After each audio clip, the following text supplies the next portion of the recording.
think there's plenty of opportunity for things to warm up. Okay.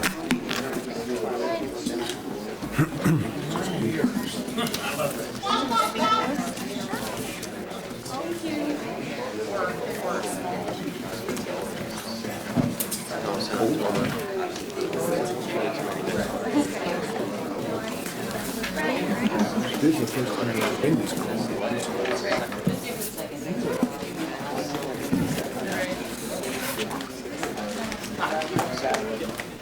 No. Hey. How are you?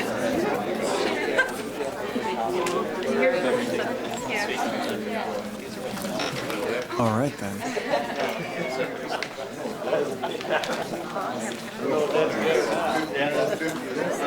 I've seen more people in here, but this is a good turnout. This is nice. I haven't. We got this note that they said that they weren't taking position, but they didn't say it. That basically just says it's up to us to decide, right?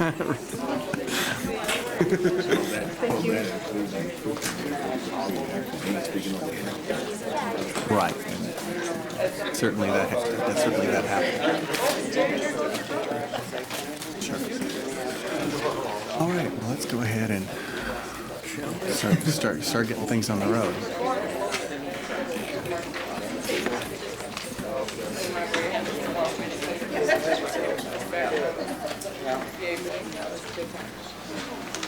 Are you looking for the press plug-in? I think it's down there, like under that table.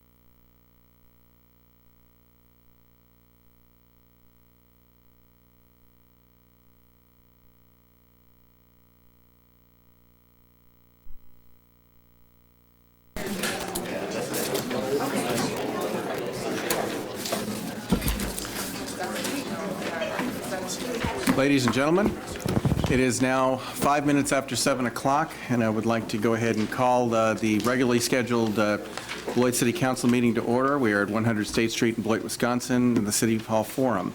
It is Tuesday, September 4th. First order of business is called to order and roll call. Madam Clerk. Roll call shows all councilors present. Item number 2 is Pledge of Allegiance. Please stand. I pledge allegiance to the flag of the United States of America and to the republic for which it stands, one nation, under God, indivisible, with liberty and justice for all.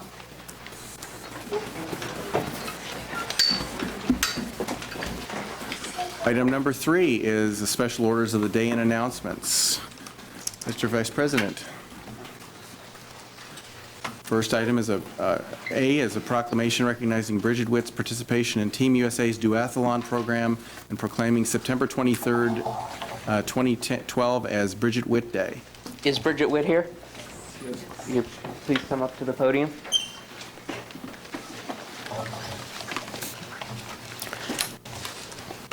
Whereas Bridget Witt, through her hard work and dedication, has earned a positive reputation throughout the nation of being a strong duathlon competitor, and whereas Bridget Witt now joins the elite group of world-class athletes who compete at the highest level of international competition and have called Beloit home, and whereas as a physical education teacher, Bridget teaches her students that participation in sports can strengthen both body and mind, thereby improving physical and mental well-being, and whereas when students see people in their lives making healthy decisions and encouraging them to do the same, they are more likely to emulate those actions.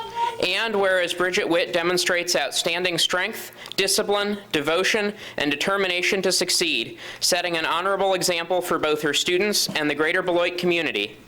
And whereas Bridget Witt has represented the city of Beloit with grace and style, earning the following awards in her 3 short years of competition: July 28, 2012, Marshfield Hub City Days Duathlon, first place; May 19, 2012, Beloit Biathlon, first place; April 28, 2012, Duathlon National Championship, Tucson, Oro Valley, Arizona, 7th place; 2011, ranked 13th in the nation for females aged 35 to 39, and many other awards.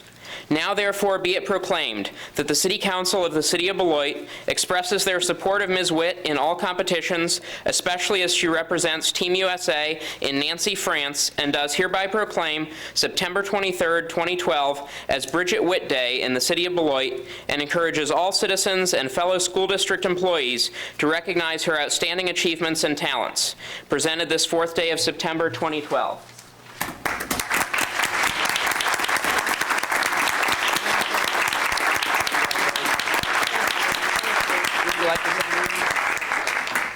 I just want to say thank you. I'm overwhelmed.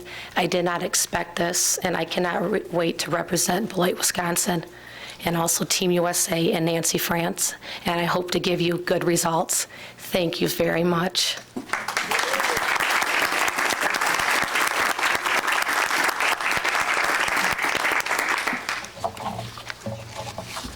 Item 3B, proclamation supporting participation in library card sign-up month for September. Whereas the library card is the most important school supply and children who regularly use the library perform better in school, and whereas libraries enhance the educational experience and meet the needs of all types of students by providing free access to educational databases, adult education courses, the internet, online tutoring, books, CDs, DVDs, and personal assistance, and whereas libraries provide opportunities for children, teens, and adults to pursue their own interests, leading to more effective learning, and whereas the Beloit Public Library improves the quality of life in the city of Beloit by providing resources and services that stimulate lifelong personal enrichment, enjoyment, reading, and learning, and whereas a library card is the smartest card you can own, now therefore be it proclaimed that the City Council of the City of Beloit does hereby declare September 2012 as Library Card Sign-Up Month in our community to encourage citizens to sign up for the smartest card at the Beloit Public Library. Presented this 4th day of September 2012.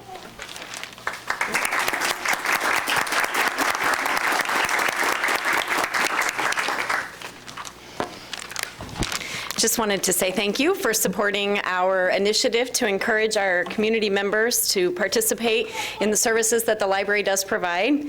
This is an annual event that's celebrated in September, but this year we really felt it was important to do something above and beyond what we've done in the past so that we can really get our message out there and encourage all of our residents to take advantage of the services that the library offers. I brought a few samples for you tonight so you can see some of the things we're doing. Our circulation manager, Tina Kukuski, spearheaded a committee which reached out to various individuals in our community and asked them to participate in our campaign.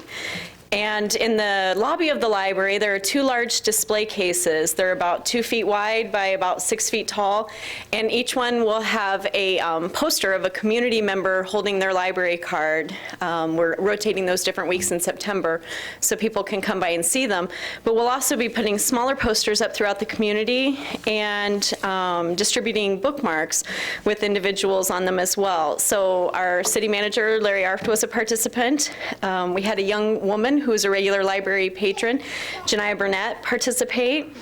Cindy from the Even Start Family Literacy Program. Some of you may be familiar with the fact that we have a reading therapy dog at the library, Lily. Lily and her owner were kind enough to model for us as well. We have Snappy and Zach Jones, one of the Snappers baseball players, participating. An assortment of representatives from our fire department, including David Ferger, Bill Bartz, Jeff Polglaze, Jessica Flanagan, Charlie Cunningham, and Debbie Rykowski. Veronica Weber, who's the school resource officer from our police department, participated, as did Stephanie Klett, the Wisconsin Secretary of Tourism. So I have a couple of the smaller posters that are going to be on display throughout the community. I did bring Larry's in tonight, Larry, just to let you see how fantastic you look. And I'll pass these around, or if people in the audience would like to see them as well, we can pass them around to you. And then this is young Janiah Burnett, one of our library patrons who participated. It turned out really great. So I hope you'll all stop by the library and check out the displays and receive the bookmarks. Rebecca, I did bring enough bookmarks for the counselors. Would you pass that down there so that they can see them? And for the rest of you, I sure hope you'll stop by the library and see them. The other thing that we're launching in conjunction with the Library Card Sign-Up Month is our new kind of packet of goodies that patrons receive when they sign up for a library card for the first time. So we have these for various different age groups. I did bring in the children's one because as a former children's librarian, I find this one to be the most exciting.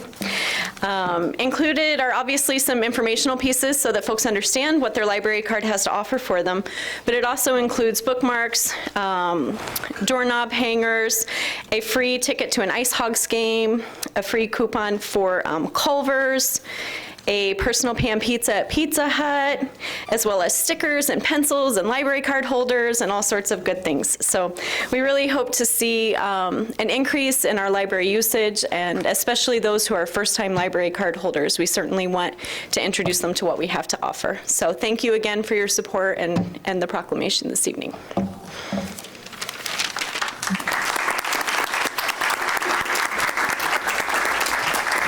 I'm going to put these posters by the door in case anyone wants to see them on your way out.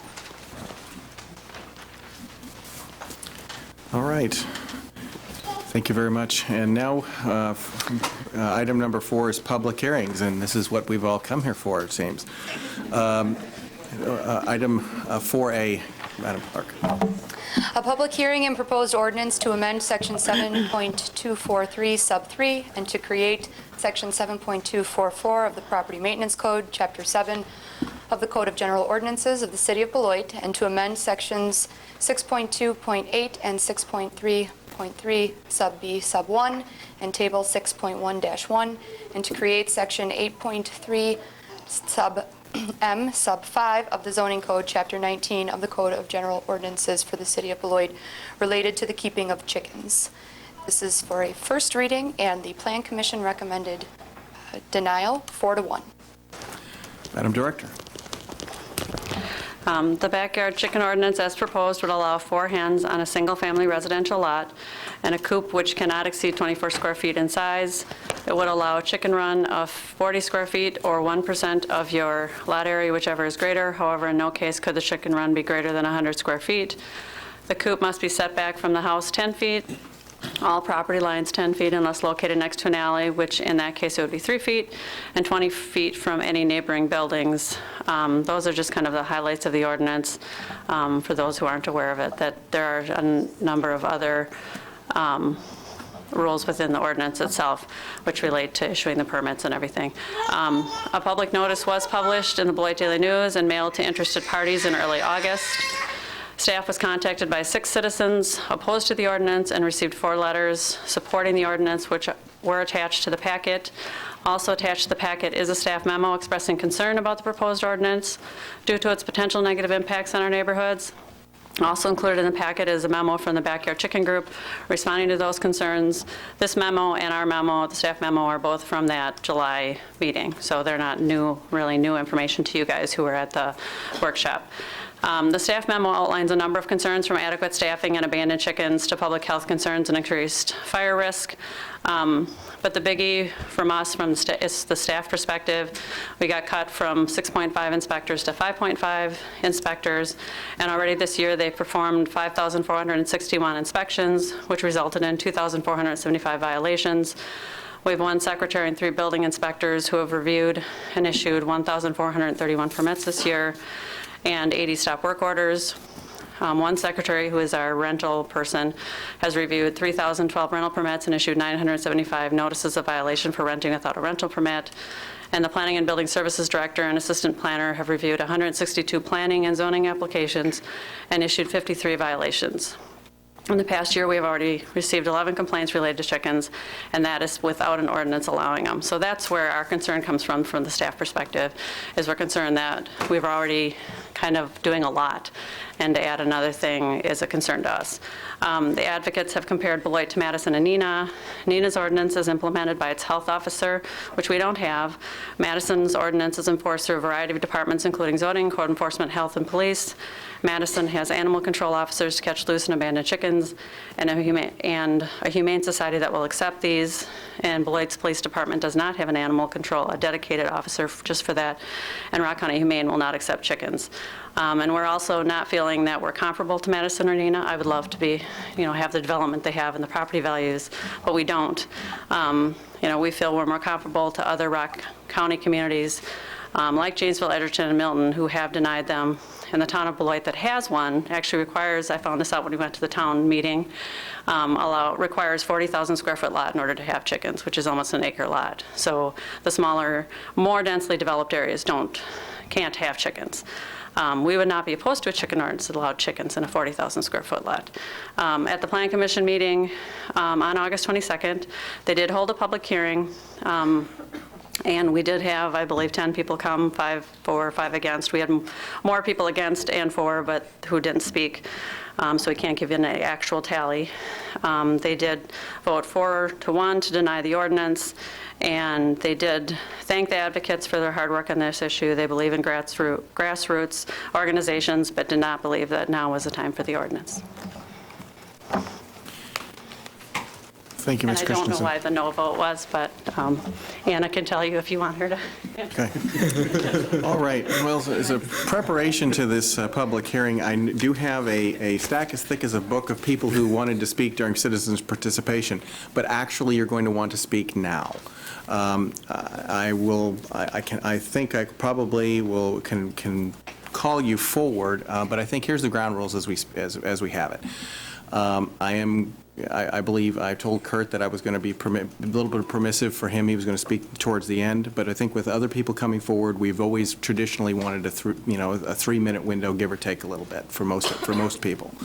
I think that there's many people who want to speak on this, that should be adequate.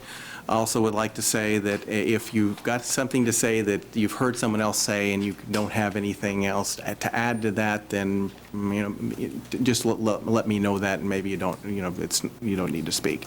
We would, after all, probably like to keep everybody's attention on this and not get too worn out as the evening develops. So to go ahead and get things rolling, I'll just start at the very top. I believe I have a Liz Perry.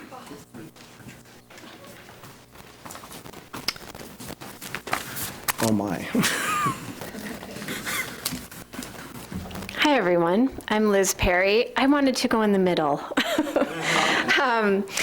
Hi, pro-chicken people. I'm Liz Perry. I'm from Madison, Wisconsin. And the reason I drove to Beloit today is to, I've been mentioned as the woman who rescues chickens. And so I wanted to explain a little bit about the Urban Chicken Network. I get super nervous talking to people, so in front of people. But I have the Urban Chicken Network connecting peeps. It has, thanks for getting that. I've seen, I think a lot of people think that I help, that there are a lot of stray chickens running around Madison, and that's actually is not the case. The chickens that I help rehome are chickens from Chicago, Milwaukee, Evanston. The Humane Society contacts me when they have like a hoarding situation, or I have a natural pet product store in Madison and I sell chicken feed. And so, like, let's say you had chickens and you wanted chickens, then you wanted to rehome your chickens, so you would come to me and then I would hook the two of you up, hence the connecting peeps. So I don't like I don't want everybody to think that Madison has chickens running all around. People will run into the issue of, hey, your chicken's in my yard. Then you just work out normal neighborhood things and you say, hey, neighbor, can you come and get your chicken? And maybe they need to clip their wings, or maybe they need to put a roof on the top of their run. But it's not like crazy chicken mayhem in Madison. And of course, the reason I wanted to be in the middle, because I wanted to see what things were coming up as issues, because obviously Madison has been through a lot of those issues. But I hope that you can support your people and allow them to have chickens. And if nothing else, this is something that I would recommend. If you're super against it, then why not say, how about 20 people? We try it for a year and then check back. And one more thing, having the Urban Chicken Network and the fact that we're only 45 minutes away, if you do have random hens that no one can take in, you can call me and someone I'm sure will meet me and I'll find a home for her. So I would say pro-chicken. Thank you. All right. I think next will be Tom Boswell.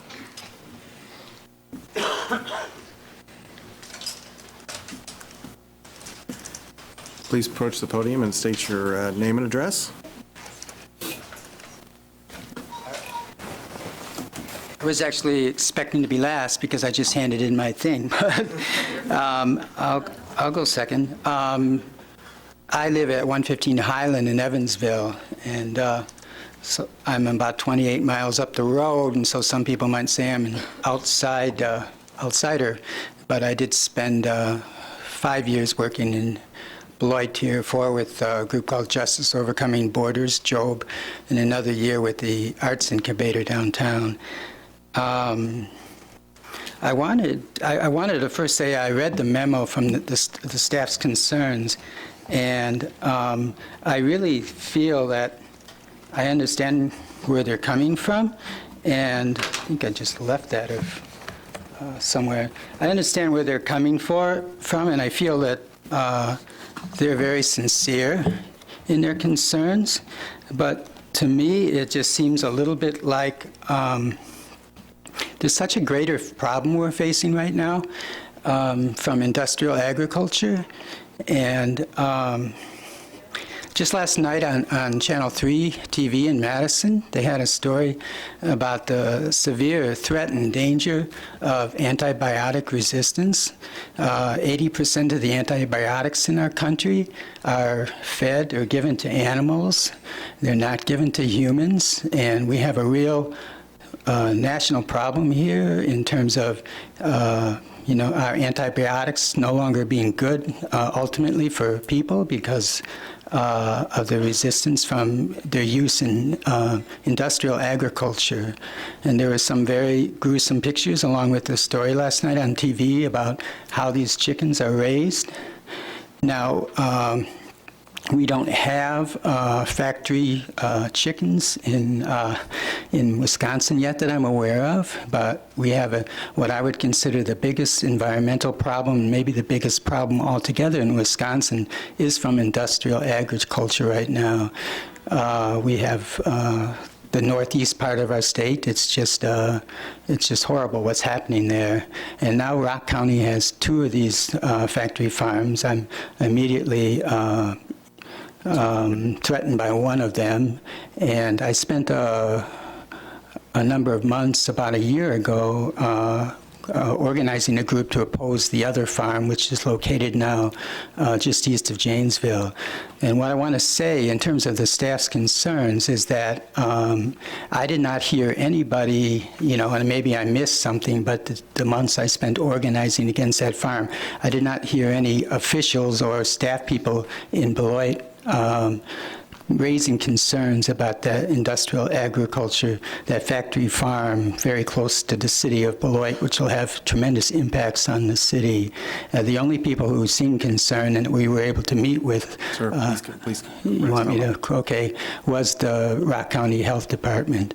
But I think in terms of, just let me summarize the three of the concerns. There was, I lost the memo now, I had it right in front of me, but concerns about chickens. I think there's much more concerns what you should be concerned about is all the people who go to the regular supermarket and buy those eggs, because they're not good for the chickens, they're not good for people, they're not good for anything.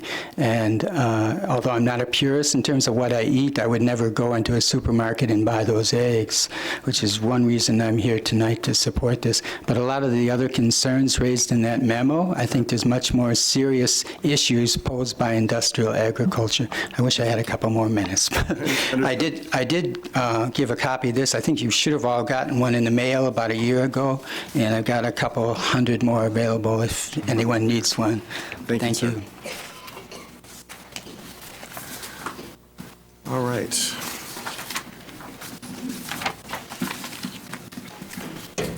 Daniel and Beatrice Yaud. I think we have those in order.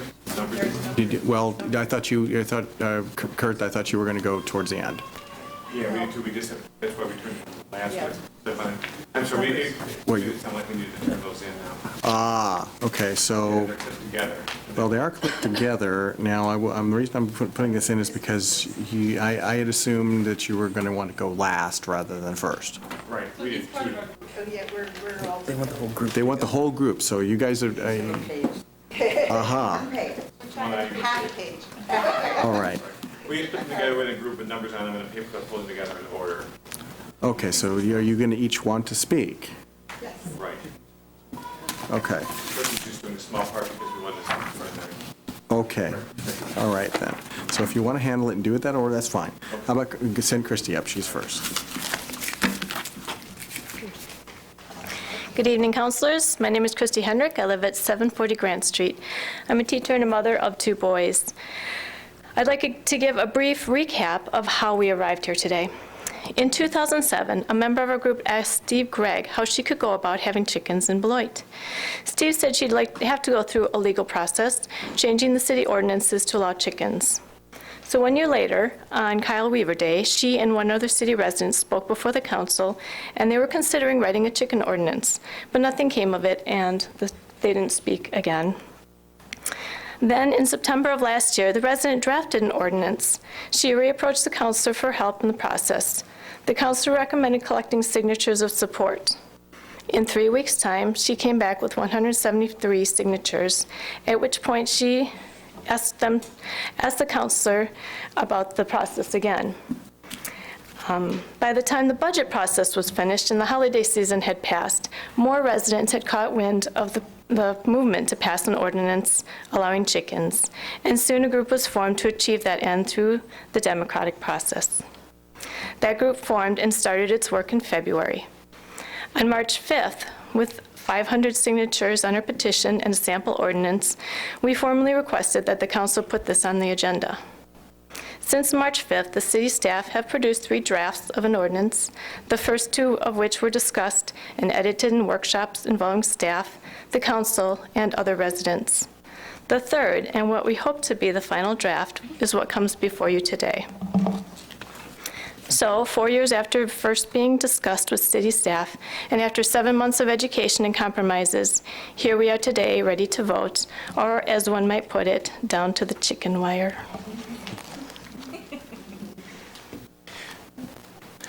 I'm Kurt Hendrick. I also live at 740 Grant. That was my lovely wife. And we have come down the chicken wire. But before we do, there are a few things that we need to say. While we understand the staff's need to fulfill their duty to bring forth all possible problems the chicken ordinance could bring forth, we feel their concerns do not fit the reality of the experiences of cities across the nation who have voted in favor of pro-chicken ordinances. It's our intent to respond as helpfully as possible to their concerns and to set your minds at ease. In a democracy, the role of city employees is to serve the communities. We now have nearly 600 signatures in favor of allowing backyard chickens in Beloit. When the first 173 signatures were tallied, we found that only 3 people had said no to our request for support. That means that for every 1 no, there were 57 yeses. Many of those who have signed the petition we presented to you are here tonight, and so I asked them to stand to show you the broad support of our community for chickens.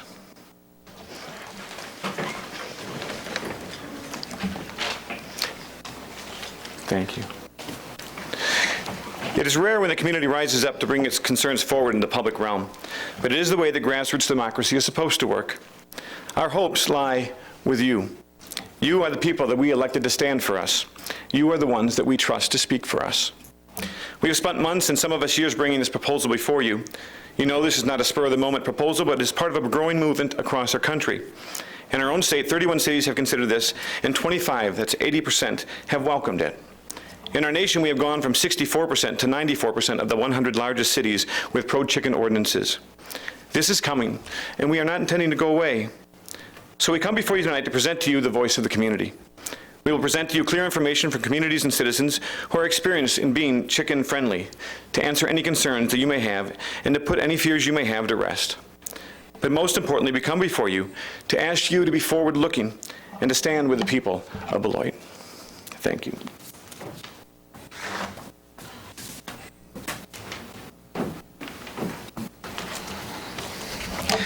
Good evening, council members. My name is Daniel Yude. I live at 1969 Riverside Drive. A big portion of my property is in the town. A small portion is in the city. So I would like, if I have chickens, for them to feel free to move around my property. I'm a professor at Beloit College and the father of 9-year-old Beatrice Yude. Before we go on with the rest of the speakers, Beatrice and I would like to remind everyone here of some of the benefits of keeping chickens.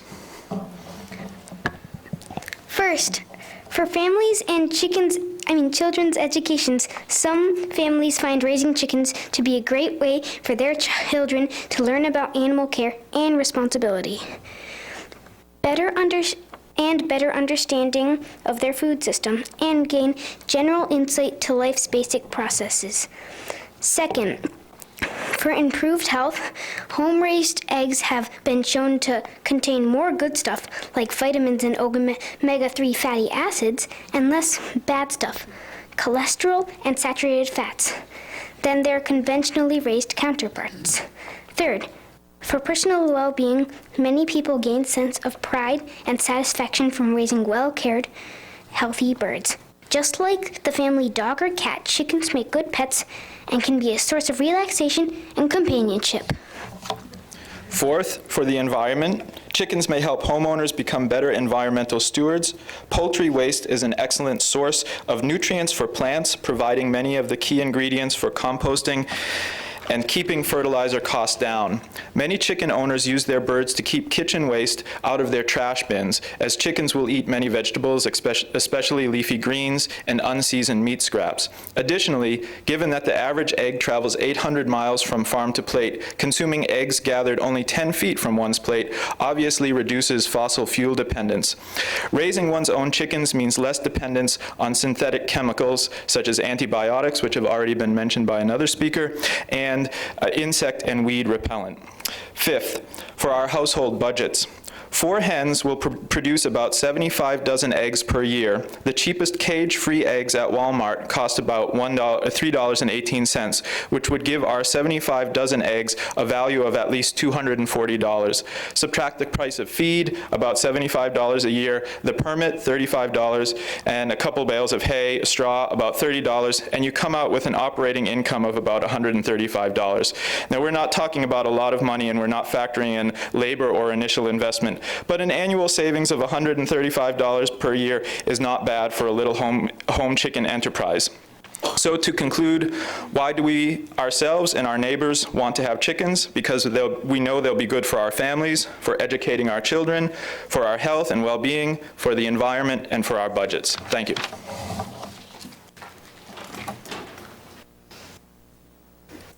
Good evening. My name is Tanya Johnson. Thank you for allowing us to speak at this forum. I live at 2720 Scotty's Drive in Beloit, and I work at a local healthcare facility, and I'm a student nurse. I have 3 children. I'm here to represent support for this ordinance. Now that we've refreshed ourselves about all the benefits of keeping chickens, we're going to respond to all the concerns one by one raised by fellow residents, other resident groups, and the city staff. To address these concerns, we sought the Council of Beloit College biology professor Marian Fass, whose research focuses on emerging infectious diseases and public health. She told us, and I quote, "The risk of H1N1 from chickens is negligible." And salmonella, we asked? She replied, "There is some concern in the U.S. of salmonella spread by backyard chickens to their owners if they don't have proper hygiene. However," she says, "infections don't spread from person to person.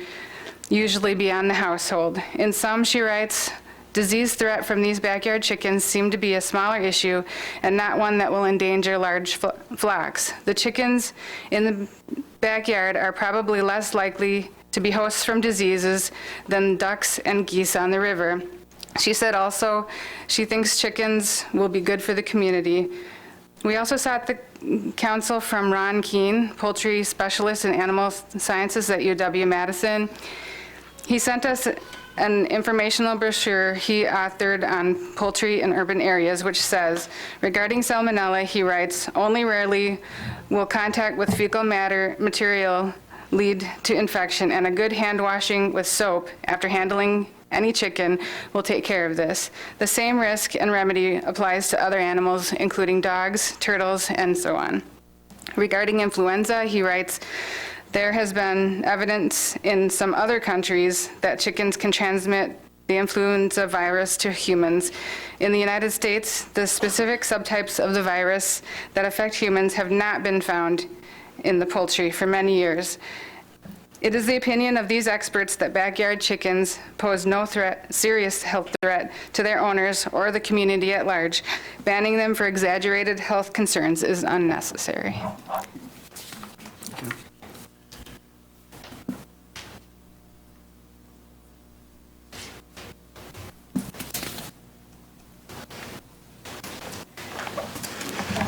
Good evening. My name is Jamie Gaffke, and I own the home at 719 Bushnell Street. I'm an administrator at a church in Rockford. Hi, my name is Ruth Bader. I co-own the home at 719 Bushnell Street, and I'm a grant writer here in Beloit. We wanted to address the city staff memo with concerns about odors and noise, which I hope are just a result of a lack of experience with chickens that I'm sure we can all rectify when we own some backyard chickens. So Ron Keene, the aforementioned poultry specialist in animal science at the UW-Madison writes, most animals make noise and have an odor to some degree. Properly provided for, chickens raised in an urban backyard aren't necessarily any noisier or smellier than dogs. Most chicken odor is associated with ammonia produced in poorly ventilated, moist coops. The solution is to properly ventilate the housing area, which will keep the bedding dry. Patricia Foreman, an author of several books on chickens, adds in her article, the article is titled Shattering 7 Urban Myths About Raising Chickens, that 4 hens combined will produce only 1/3 the poop of a single 40-pound dog in a given day. We know from DePaul University public policy professor Hugh Bartling's survey of over 20 municipalities with chicken ordinances that complaints in general, let alone about odor, are rare. So although complaints are unlikely, let's consider what would happen if a neighbor did, in fact, have a complaint about a coop. So, because their coop would be in direct violation of line 4C in the ordinance, they'd be obviously subject to enforcement. Warning, necessary fines. And I don't know about you, but if someone came to me with a complaint, I would rather deal with it than pay a fine. And I think that's how most complaints will be dealt with, voluntary compliance. Matthew Tucker, zoning administrator in Madison from the Department of Community and Economic Development writes, I cannot specifically recall any cases where a municipal citation was issued or a case that was referred to the city attorney's office for prosecution. Voluntary compliance is usually the result of any orders sent. And I don't think chickens will create much noise. Again, according to Patricia Foreman, hens are so quiet that there have been cases of family flocks being kept for years without the next door neighbors knowing it. And anyone who's closed a chicken coop up for the night knows that, like us, chickens like to sleep when it's dark out. Roosters are, of course, louder, but again, the ordinance would expressly prohibit roosters. So enforcement would be appropriate and expected if someone were unintentionally obtain a rooster.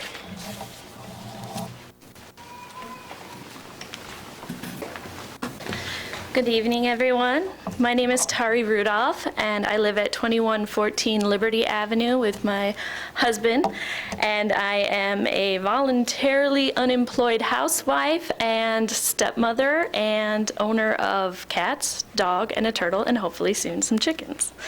I would like to speak in response to the concerns raised about unexpected roosters. First, can a person buy sexed chickens? Yes, they can. A person can buy pullet hens, meaning young hens that are ready to lay eggs, or they can buy sexed baby chicks at a variety of online and on-the-ground locations. Second, does a rooster ever accidentally slip through? Yes, it does. Mistakes happen. Does that mean that a well-meaning chicken owner could accidentally end up with a crowing rooster? Not necessarily. You see, roosters typically don't begin crowing until they are 4 to 5 months old. And even then, they're sort of like teenage boys. They haven't fully settled into their mature adult voice yet. So what you get is a somewhat comical period of voice exploration. But long before a young rooster starts to explore its voice, there are plenty of signs that it's a rooster. A larger crown, larger body frame, a more dominant, aggressive, and outgoing behavior, sometimes even different coloring. So anyone paying attention to their chickens should notice well ahead of time that they've got a rooster. So what happens to this rooster? The short answer, when they crow, they go. The beautiful thing about straddling the pet livestock line is that they can be butchered. And by the time roosters mature enough to crow, they are also mature enough to eat. Twin City Pack is a butcher shop just 8 miles away in Chaupier, and they will take as few as 1 bird at a time for slaughter. If chicken owners would prefer not to have their beloved pets butchered, however, they can sell or donate them to farms or other chicken keepers in the area, or contact Liz Perry. That are willing to adopt them, and we have at least one of those farmers here tonight as well. Thank you. Hello, my name is Adam Hinkle, and I live at 812 Blaine Avenue in Janesville, Wisconsin. And before you question that, I'm a chef at Black Hawk Technical College, soon to be a chef here in Beloit, and also founder of Beloit Total Harvest. And pretty much my wife and I make our home here. We spend more time here than Janesville because we will be moving here in the next 6 months. And so we go to Kurt's church and just we do a lot of things in the community here. So before I read my little outline thing, I just wanted to, this gentleman said $135 savings. So if you times that by 660 people that Kurt had, that's $89,100. And so that's $89,100 that people from Beloit can spend in Beloit. And so saving money, all it does is benefit our community, and it just keeps the circular, brother helping brother, neighbor helping neighbor out. So I'm going to speak on the fire issue. Although we disagree with the analysis that chicken coops are a major fire hazard given their distance from the house outlined in the ordinance, we are nevertheless willing to amend the ordinance to prohibit electricity in the coops, the primary cause of the concern by the fire chief when I was here last time. And if you're wondering if our chickens will survive the winter, the answer is yes, they will. According to the book Backyard Framing by Terry Bridge, as long as the roost is well ventilated but free from drafts, there is normally no need to add heat to it into the winter. Chickens will adapt to falling temperatures as the season changes, and it is best that they should not be faced with the fluctuating temperatures that arise from going from a warm roost to a cold outside run. Martha Boyd from Chicago's Chicken Enthusiasts and a leader of the group Advocates for Urban Agriculture adds the most chicken breeds that a backyard chicken owner would purchase are more winter hardy than commercial breeds. In any case, there is no need for supplemental heat or light in an urban coop. We're pretty sure that there are bigger fire hazards than chickens, but if the fire chief believes that there is a significant increased risk by the community to the community from coops, we recommend that the council amend the ordinance to prohibit electricity in coops. So if the council is agreeable to that amendment, then we can check that concern off of our list. And I'm said to stop here on the bottom, so thank you for your time.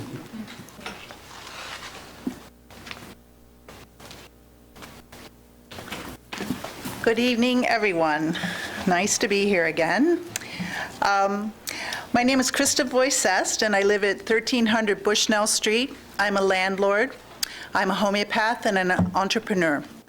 I understand that some of the members of the Managers Association, Property Managers Association, are opposed to this ordinance because they are concerned that we landlords will have to deal with any problems created by tenant chicken keepers. As a fellow landlord, I understand this concern, So we recommend strongly that the ordinance specifically requires the property owner's signature on any chicken permit application. So no tenants will be allowed to keep chickens under this ordinance without explicit landlord consent.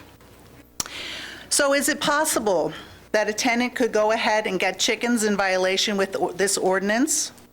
Yes, but they might be doing that already. It's also possible that they're doing it now in violation with the current ordinance. Either way, they would be in violation of both city rules and the terms of their lease. This ordinance won't create any new concerns for landlords. If they don't want their tenants to have chickens, then they won't sign the permit application, period. And if anyone ends up with unwanted chickens on their property that they have to deal with, our group has already offered to help city staff in relocating them. Indeed, there will be a volunteer and staff systems in place to deal with all aspects of the chicken problems. Thank you. Vote for it, please.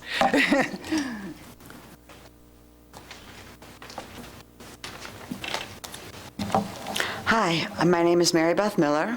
I live at 2481 Oxford Lane. I'm a property owner, a taxpayer, and an informed voter. I've also been a student of and advocate for sustainability since moving to Beloit over 9 years ago.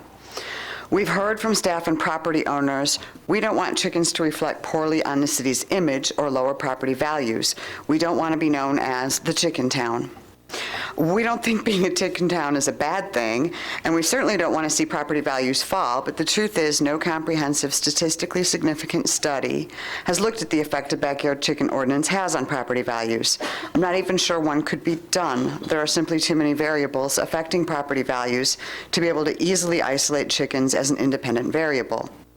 And we've also talked to many people for whom backyard chickens would make Beloit a more appealing place to live. We remind you that we're not asking to keep chickens at the exit ramps coming into Beloit or at the intersection of Riverside Drive and Portland Avenue. We aren't even asking to keep chickens in our front or side yards.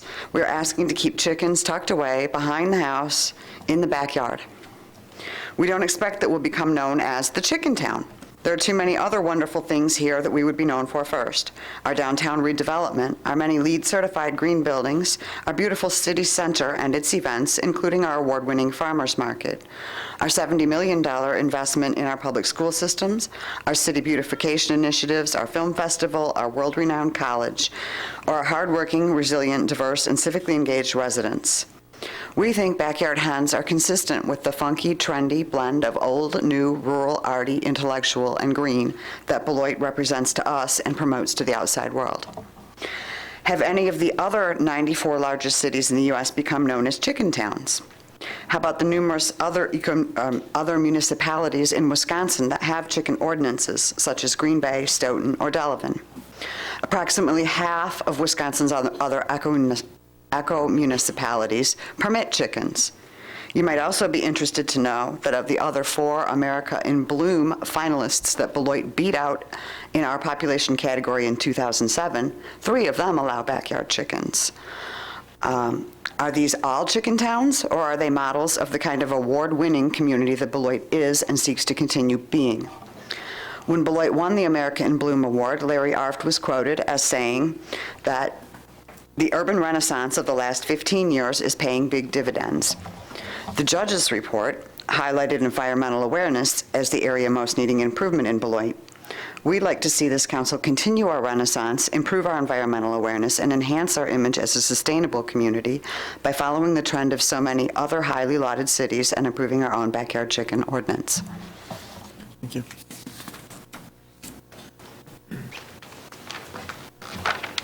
Good evening. My name is Mary Halleck. I live at 732 Hobart Place. I work with manufacturers on a regular basis to help them become sustainable, and therefore I think I need to be more sustainable to live what I'm preaching to other companies. I'm going to talk about the concern for loose and/or abandoned chickens. We do share your concern for the humane treatment of all chickens, abandoned or not. In fact, creating a humane alternative to the inhumane treatment of livestock in factory farms is one of the main reasons many of us want to raise our own chickens. So how do we deal with abandoned chickens? First, we'd like to emphasize how rarely we suspect this will occur. According to Professor Bartling's survey of 20 municipalities with chicken ordinances, 17 indicated that chickens getting loose has not been a problem. The remaining 3 reported isolated instances of chickens getting loose. We suspect, although we don't know, that few people will have chickens in comparison to dogs and cats. Chickens are required to be in a contained area at all times. And for those of you who have never raised chickens before, you may be surprised to find that chickens rarely wander from home. So if for whatever reason one wants to escape the coop, they're likely to explore, but may never leave the site of safety. They may strut 20 feet away to wonder at and explore the bountiful weeds and grubs and ticks, all of which they will eat, but will sooner or later, and especially nearing dusk, return to safety and food. It's their instinct. They're very different from stray dogs and stray cats that can go out and multiply and get into garbage and create problems. Second, in the case that someone truly abandons their chickens, which again we think is going to be highly unlikely, we do have a couple of solutions. First, the city contracts with farms. We know that the city has contracted with farmers in the past, mostly related to mowing and haying undeveloped lots, and we see no reason why this couldn't be done in this situation already as well. Already we've found at least 2 farmers willing to work with the city to sign a contract that would make them a go-to chickens shelter. Liz Perry, who spoke earlier, said she'd help us match peeps together when we have a chicken problem. We've also heard from a number of other farmers willing to talk about it. We understand that transportation can be an issue, but we've said over and over again, if you're willing to give us a shot, one of a number of volunteers on a calling tree can transport. Again, as rarely as this will happen, I think we can figure out something, and we're willing to work with you. Another option we understand that is already being discussed by city officials may be to contract with the Dane County Humane Society, which does already take chickens. Thank you.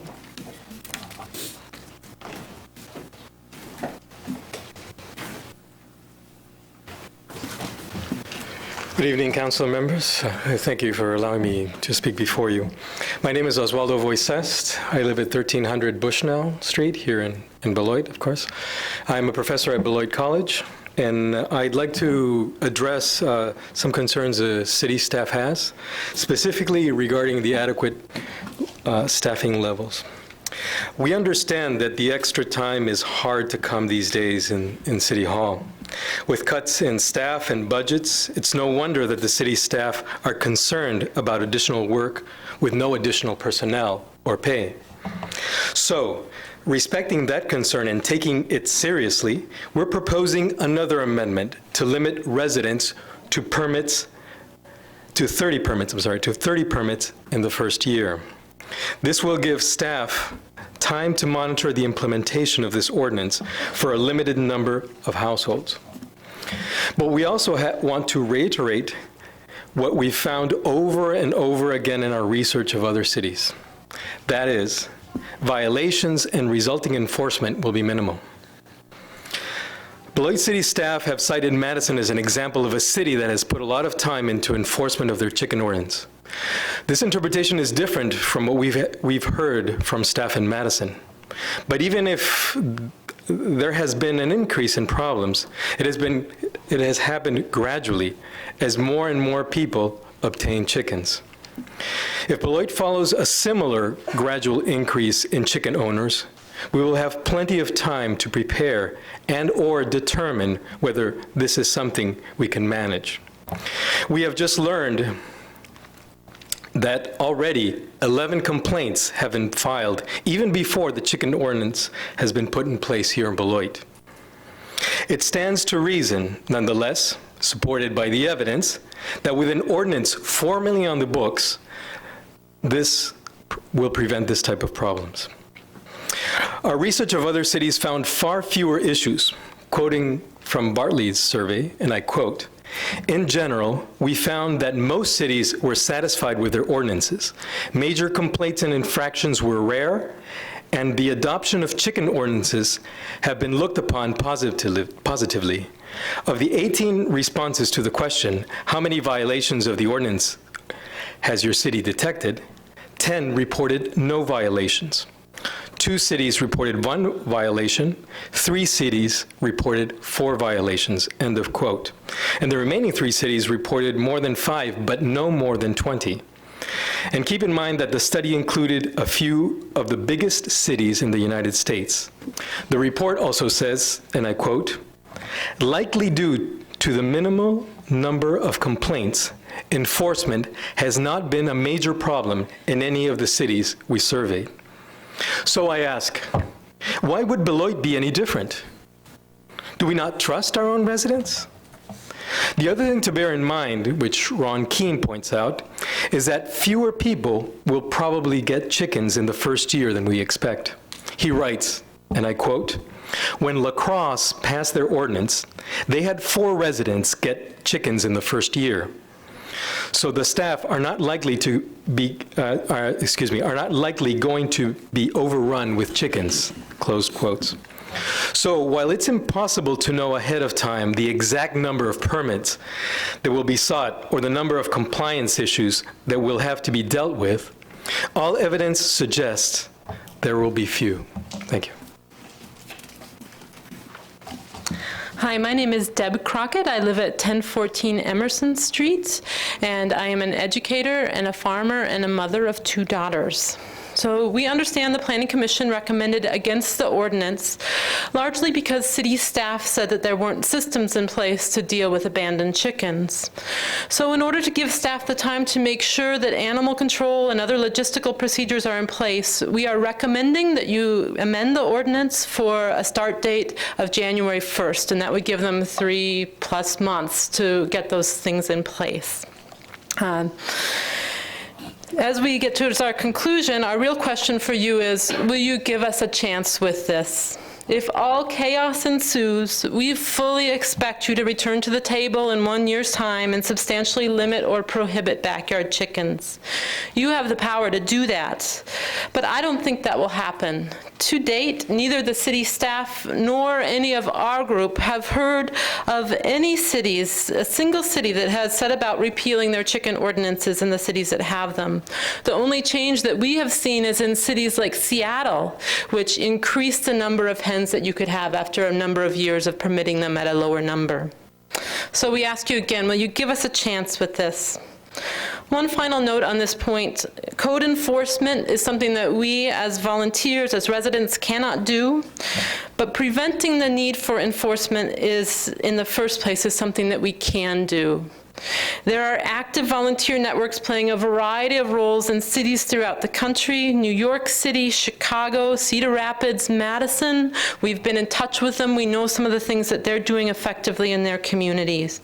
And through the area of problem prevention, we've repeatedly offered our volunteer services. We've offered to work with staff on informational brochures, to host workshops, to hold tours of code-approved coops, to help screen applicants and follow up with them one-on-one to make sure that they're prepared, and to translate any and all materials into Spanish. I know the staff are concerned that these aren't binding offers, but you might have noticed that we're not going away, and in fact, we've grown in numbers. So please take advantage of what we've offered to do to help the city. Give us a chance with chickens.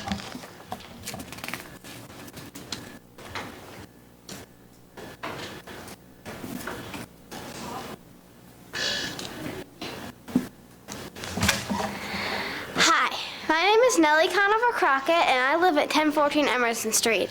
I'm a 7th grader and a farmer, but you don't need to worry. My goats and horses are outside of city limits. When I first came to talk about this before City Council last winter, I did it because I wanted chickens. I thought it would be fun to have my own birds and raise my own eggs. I thought it would be good for kids like me to learn about where their food comes from and how to take responsibility for animals. I wanted to build my family's coop myself and start a chicken setting business. You might have noticed that I kept coming back. It was because I was really interested in how decisions were made by the city and how people could be involved. I think that the city of Beloit should want people to know how decisions are made and how they can affect our lives. I still want chickens, but I think this is more important than chickens. This is about how people from Beloit can get involved in their city and make it the place where they want to live. This is about how kids like me and Beatrice can learn that we matter as a part of the community and that we can make a difference. Thank you. Thank you. Hi, good evening. My name is Beth Goodspeed, and I live at 1965 Pebble Drive. I've been here for 10 years, and I have a young son, 6 years old, and his grandma has chickens. And she doesn't live in this city, though. But she does have a very good rapport with the neighbors in maintaining chickens, selling the eggs, and they are healthier eggs than what we typically find, much more flavorful as well than what you get in the store. But I wanted to recap. Overall, you have before you a group of citizens who really care about the city, are informed and active, who want the right to raise food on their private land in ways that are respectful to the rights of their neighbors as well.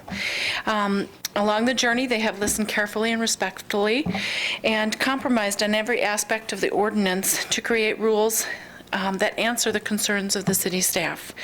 Once again, we are proposing 2 amendments in response to the final concerns of city staff. The first is to limit the number of permits to 30 in the first year, to try things out, to see how it goes, and hopefully it will to actually see if this does lead to increased staff burden, which is a fear. The second is to wait until January 1st, 2013. That would give staff time to work with volunteers and other organizations to finalize systems to address any loose ends, such as solid waste or animal control issues that may be needed to be looked at. Thank you. This is a copy of that.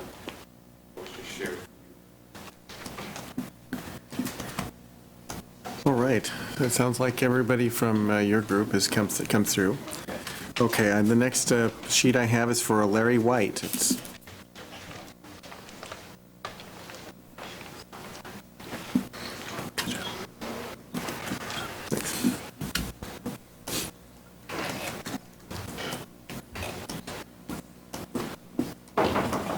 My name is Larry White, 717 Highland Avenue. Had a nice little speech all prepared, but I'm going to go off that a little bit. A little bit about myself. I grew up in a small town in central Wisconsin where neighbors help each other. And what I see in Beloit, and I've been here for 20 years now, is neighbors help out when there are problems in the neighborhood. We look out after each other, and that's what's made me very comfortable with the city. Just for everybody's, personally, I'm neither for nor against the proposed ordinance. But I feel if a neighbor wishes to raise chickens and involves their neighbors, then let them raise the chickens. If they need help getting them back into their coop, I'd be more than happy to help in return for a few eggs.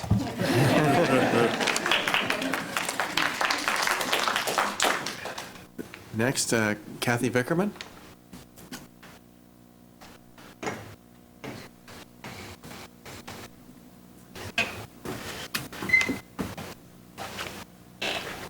Kathy Vickerman, 722 Oak Street.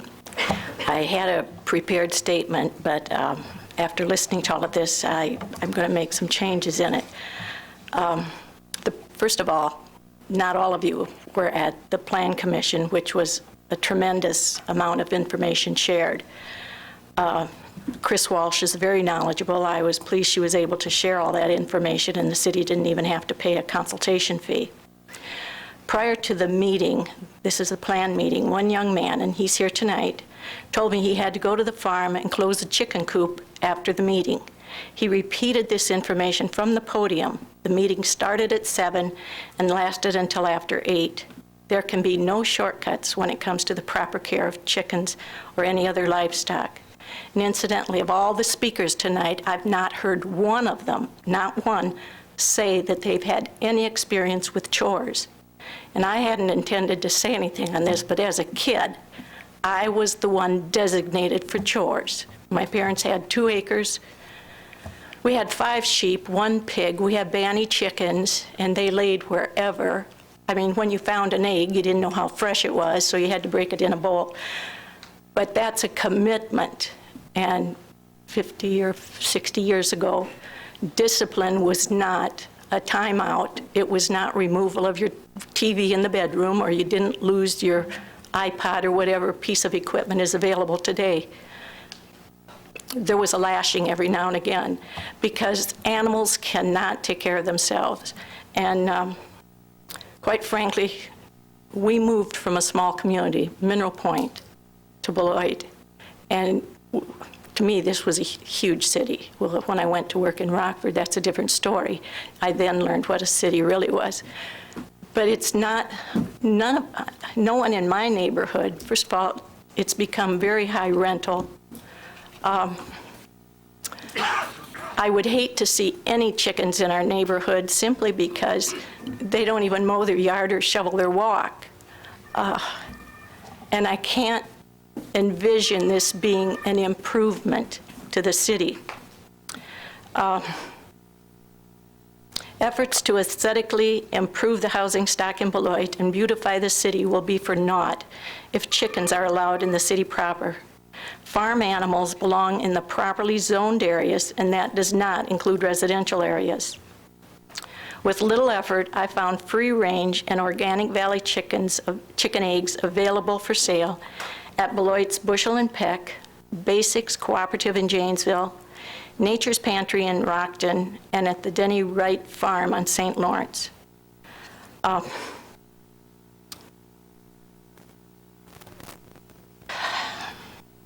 I just ask that you please deny this request to allow backyard chickens. Thank you. Next, I have a sheet for Jason Vincent.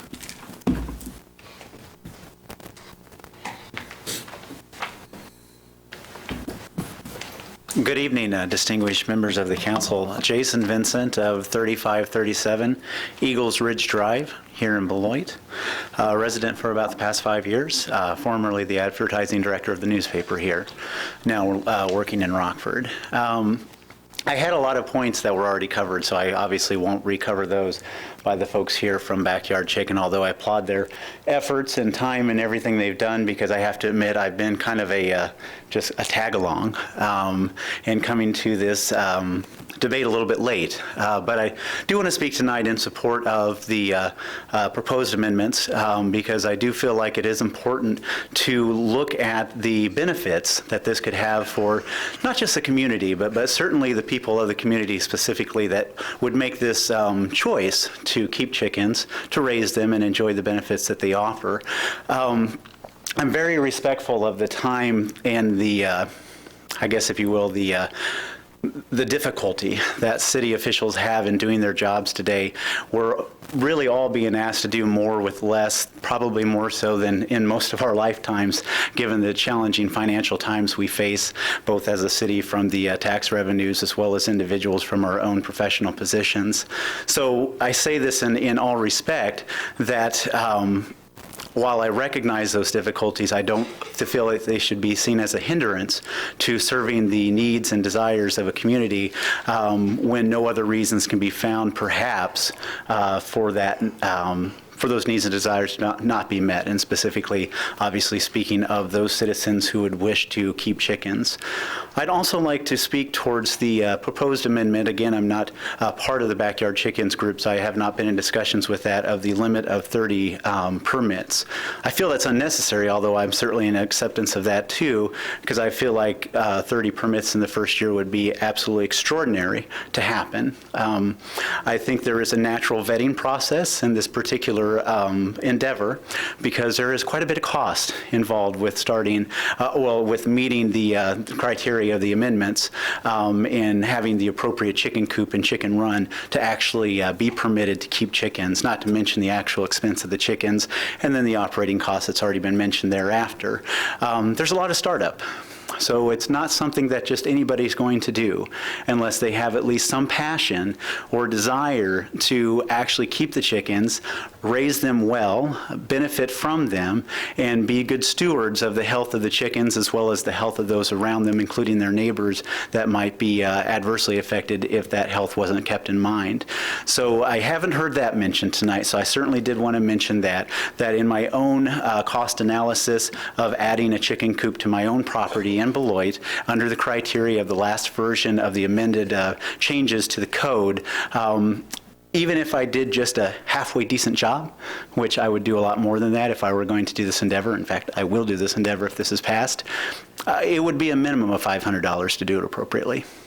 To actually build the coop, to put up the run, to do everything that needs to be done, buy the chickens, pay the permit, all of that. I think with that kind of upfront expense, you can expect only the citizens who are really serious about keeping chickens and benefiting from them, and therefore benefiting the community in the ways that have already been mentioned, to be the case that you'll see. And again, I would be very surprised if the limit of 30 would even be closely approached in the first year.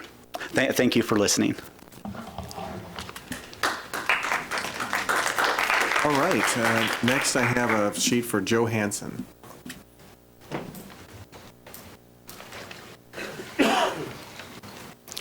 Good evening, guys. I'm Joe Hansen. I'm a landlord here in town. I live at 2516 Cliffcorn Drive. I've been a landlord for 26 years, and I'm a member of the Beloit Property Managers Association, which was mentioned earlier. And we have a couple other members that are here this evening also. We represent 688 scattered units all over town. And as Julie mentioned earlier tonight, there's already been 11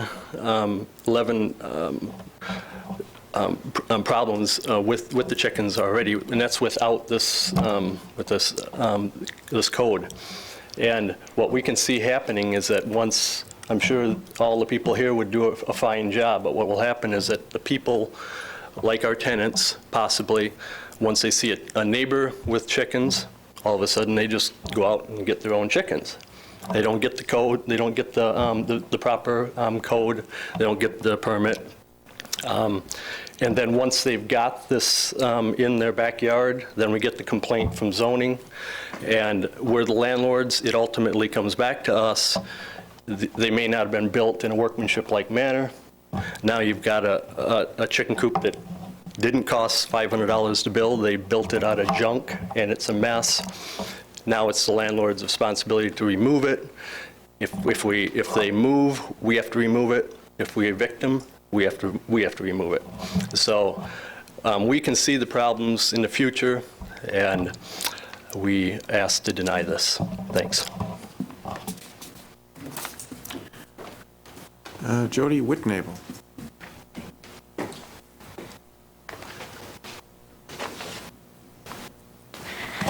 Hi, I'm Jody Whitnable, and I'm a resident of Beloit, 10320 County Road K.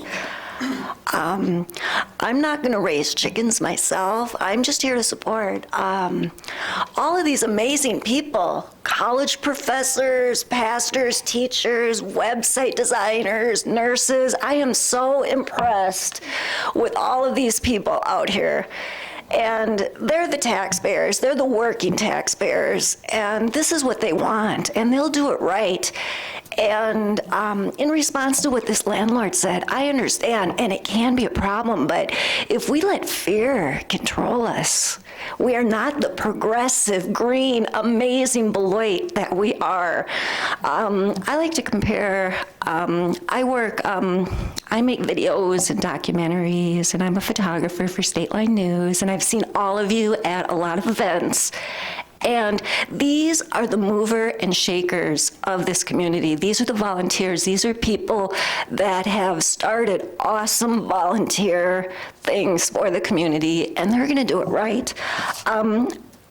Chickens are not going to be running around. You don't have to worry about chickens running around on Oak Street, and it can be a problem that people will build coops and abandon them, like the landlord just said, and my heart goes out to you because I've been a property landlord before, but, you know, charge an extra damage deposit. You know, that's what you do when they have a cat or a dog.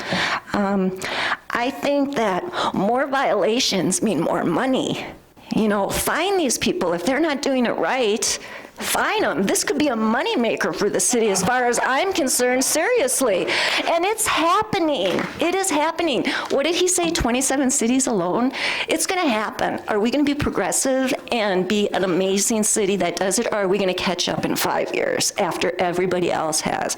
I think we should continue to be the green, progressive, amazing city and let these hardworking these people, this group is an amazing group. Let them have their chickens, and then let's find the heck out of those illegal chickens that are out there, because I've seen them, and those roosters are noisy, and 4 sweet hens are not gonna hurt anybody. And they keep saying, okay, we won't have a heater, we'll only have 30, and they want their chicken so bad. And you know what, if it gets out of control and it doesn't work, revoke it. If you don't have the money, revoke it. But this is democracy, and it doesn't seem like there's a lot of outside conflict, outside of fear, and I just don't like it when people are controlled by fear, and that's kind of the issue I addressed in my documentary that I made about child abuse. We just can't let fear control us. So I see you all, you're art people, I see you at the art events, and I think in your heart you want to do this, and you know it's right, and if you're on the fence, please vote yes. I don't think you'll regret it. Thank you.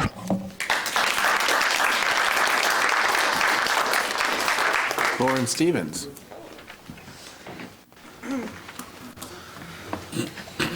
Glad to see the progressives represented here. I'm with the Tea Party, so let me just introduce myself. My name is Lauren Stevens.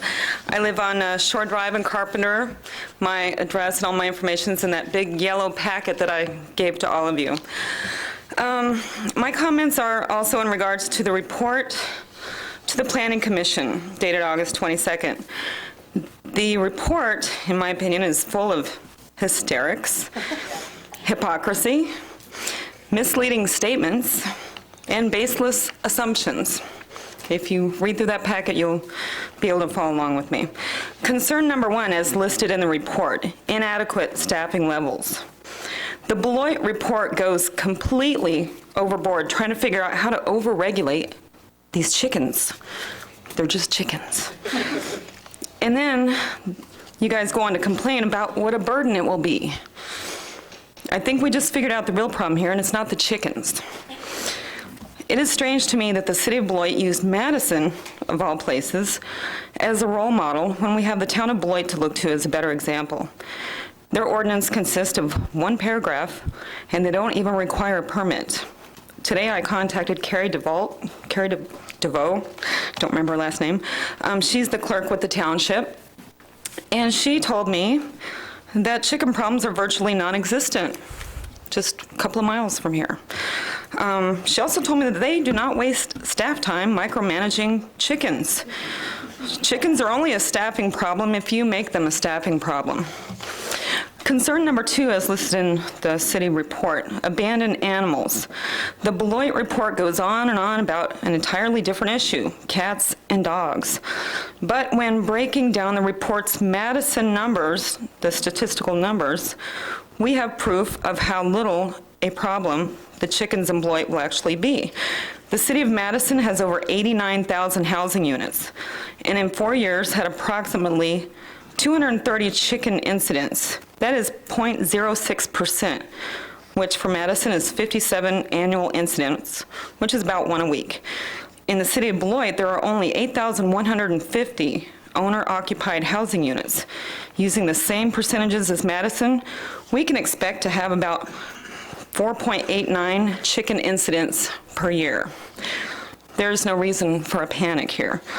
The Beloit report cites that the city of Madison successfully uses volunteers to help manage their chicken incidents. But then shortly after that, the same report states that although the city of Beloit has many volunteers to manage these 4.89 anticipated chicken incidents per year, they refuse to work with the volunteers. I would really like to hear an explanation on that if somebody would care to give me one. Concern number 3. Chickens are a big fire risk. For the record, chickens have no heating requirement whatsoever. other than to house a minimum number of chickens together so they can keep each other warm and have a well-insulated and ventilated chicken coop. In your packet, I've enclosed documentation supporting that. Chickens do just fine in temperatures as low as 30 degrees below zero. I hope this puts the fire chief's concern to rest, and I ask the council to completely dismiss this illegitimate reason for denying homeowners the right to have a chicken coop on their property. Concern number 4, and this one really drives me nuts. Negative impact on Beloit's image and property values. The Planning Commission report states word for word that allowing backyard chickens will have substantial negative impacts on the quality of life. But yet they don't give one legitimate reason as to why we should believe that. And I just want to remind you that this is Beloit, Wisconsin. It's not Beverly Hills, California. I believe that pit bulls or aggressive loud dogs, graffiti, abandoned vehicles in yards, terrible streets, foreclosed homes, unmowed yards, and the ridiculously high property tax rates here have a much more negative impact on my quality of life. And you really want me to worry about some chickens? Please tell me that you're kidding. I have enclosed in your packet several examples of what today's chicken coops look like, and they're actually pretty cute. They actually look much nicer than most greenhouses and tool sheds that I've seen in some of my neighbors' backyards. Concern number 5, potential illnesses and disposal concerns. The Beloit report gets even wilder with its attempt to compare cooped-up backyard chickens to foreign birds in foreign countries and the Asian bird flu, the H5N1, which is what's listed in your report. Enclosed in my documentation, you'll find a report from the CDC, that's the Center for Disease Control, showing that H5N1 does not even exist in the United States, and it never has. Never. So I don't know why this report is even using that as a possibility. It just doesn't exist. But while we're on that subject, as a reminder, I live on Shore Drive. And guess what I see outside my door every single morning, noon, and night? You guys know where I'm going with this, don't you? There are birds everywhere. They come up to my front door and we feed them. And they're all over the street. They're all over the shoreline. They're all over the property at Beloit Memorial High School. They're all over by the Burger King. And I'm just wondering if that upsets anybody and if we're going to do anything about that. Okay? It doesn't upset me. I like birds. I'm a fan of animals. But I just think it's crazy. Okay, just one more thing here. The real issue here for me, why I'm here, is for property owners' rights and the overreach that our government always thinks is necessary, even when there's no compelling reason for it.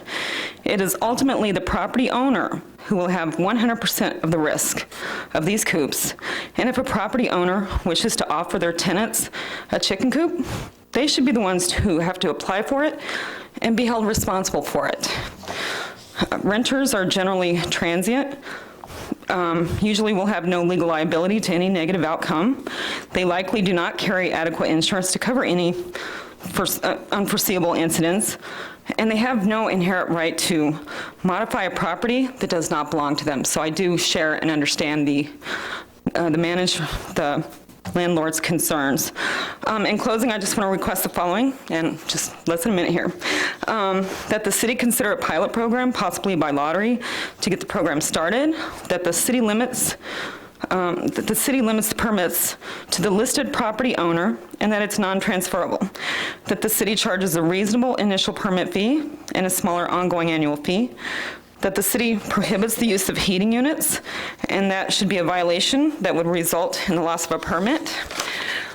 That the city utilizes the volunteers who are interested in volunteering, and last, that the city includes on the permit application a checkbox to determine if the applicant is willing to house any of these incidental chickens that might be roaming around. That would be a really good option since they already have chickens and they're set up for chickens.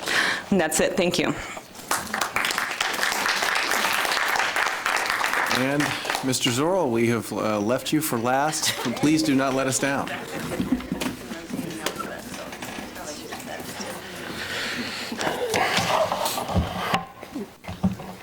12 years going through public schools, I've always been last, so.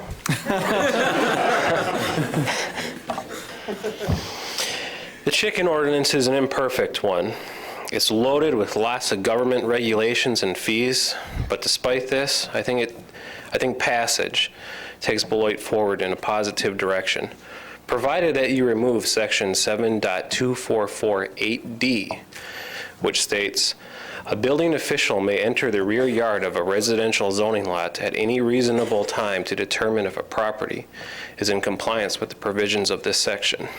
If I'm pulled over for speeding and the police officer wants to take a look in my trunk, he has to get my permission or a warrant.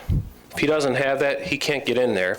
And when I get a driver's license, that doesn't mean I'm automatically giving up my Fourth Amendment rights. Likewise, a resident applying for a chicken permit does not automatically mean the city of Beloit is free to ignore the Constitution. This particular section gives ultimate power to government enforcers to inspect any yard in Beloit they want, regardless if the owner has a permit for chickens or not, even if the owner is not keeping chickens. In Camara versus Municipal Court of City and County of San Francisco, it reads, in summary, we hold that administrative searches of the kind at issue here are significant intrusions upon the interests protected by the Fourth Amendment, that such searches, when authorized and conducted without a warrant procedure, lack traditional safeguards which the Fourth Amendment guarantees to the individual, and that reasons put forth in Frank versus State of Maryland and other cases for upholding these warrantless searches are insufficient to justify so substantial a weakening of the Fourth Amendment protections. I'm proud Wisconsin elected the only senator in the nation to oppose the Patriot Act in 2001. That senator was Russ Feingold. Now, Beloit is poised to pass their very own version of a Patriot Act. I'd like to remind you that any constitutional act you take is a violation of your oath of office. Section 7.2448D must be removed. After removing that section, this ordinance is ready for passage. Who do you stand with? Do you stand with the residents who want to provide a sustainable and responsible food source for their families?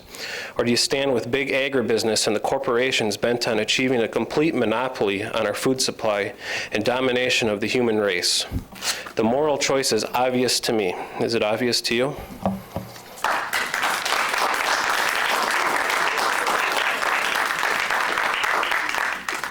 All right, that concludes all of the sheets that I had in front of. Do we have anybody else who wishes to speak on item 4A? Hello, my name is Jim Farragher, 2796 East Ridge Road. I'm a member of the Plan Commission, and I put in motion the move for denial of this. It's been brought up tonight that there are volunteers all over the city. I'm a volunteer too, and I took under serious consideration all the pros and cons, did other educational internet sites. I've heard a lot of statistics thrown around tonight, and they can be disputed. I just find it rather difficult to believe that we can have two things going on here. $89,000 or $139,000 savings, and then we're going to drop it down to 30 people, which drops the savings down. I just like to think that, for me, it was most compelling that the staff and city argument illustrated to me that under my purview on the Plan Commission, that this ordinance is not beneficial for the city of Beloit in the long term. It's been pointed out that Beloit is a different city than some of these other cities, and yes, it is. We cannot afford this. I would really seriously hope that the council would consider Plan's recommendation. Thank you.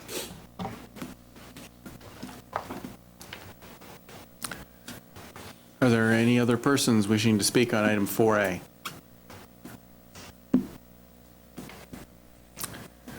Third and final call for any persons wishing to speak on item 4A.